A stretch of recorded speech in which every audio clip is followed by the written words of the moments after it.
Hello everyone, Room A7 is back again after a long break.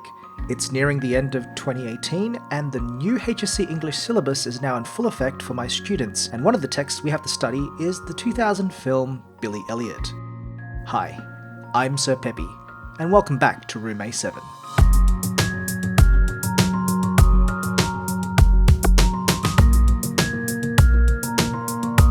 In this second season of film analysis, we'll be looking at the filmic and symbolic language that's embedded in the techniques used in this film. So, plot and themes are not something that we'll be covering in this series, so if you haven't crossed the most obvious barrier and watched the film, you've come to the wrong place.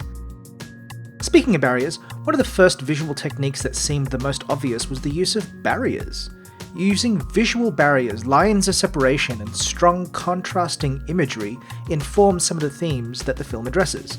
Gender stereotypes, social class, different generations, conflict, loss, risk-taking, tradition, courage, self-expression, self-discovery and acceptance, the list goes on.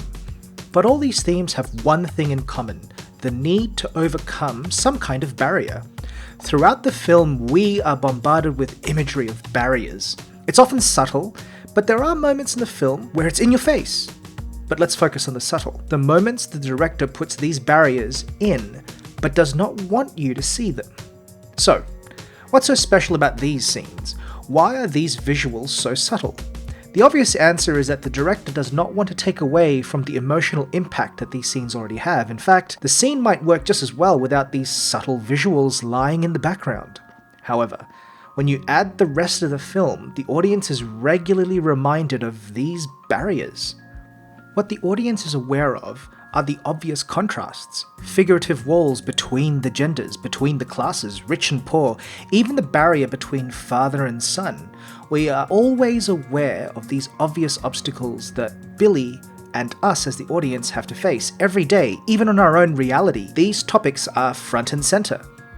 What is not front and center are the smaller roadblocks, the blockade between who we are and what we want to be, or the battle between staying inside our own shells or coming out, to be accepted or discarded.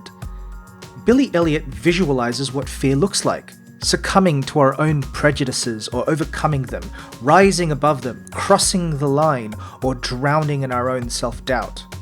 Billy's internal struggle is expressed as a line in the wall, a rope he leans on, the space between two lips, the emerging from the ground, or just plain standing up for yourself. If you ever had the opportunity to look inside your own internal issues, you will see that Billy Elliot is not just a story about breaking gender stereotypes. It's only part of the whole story.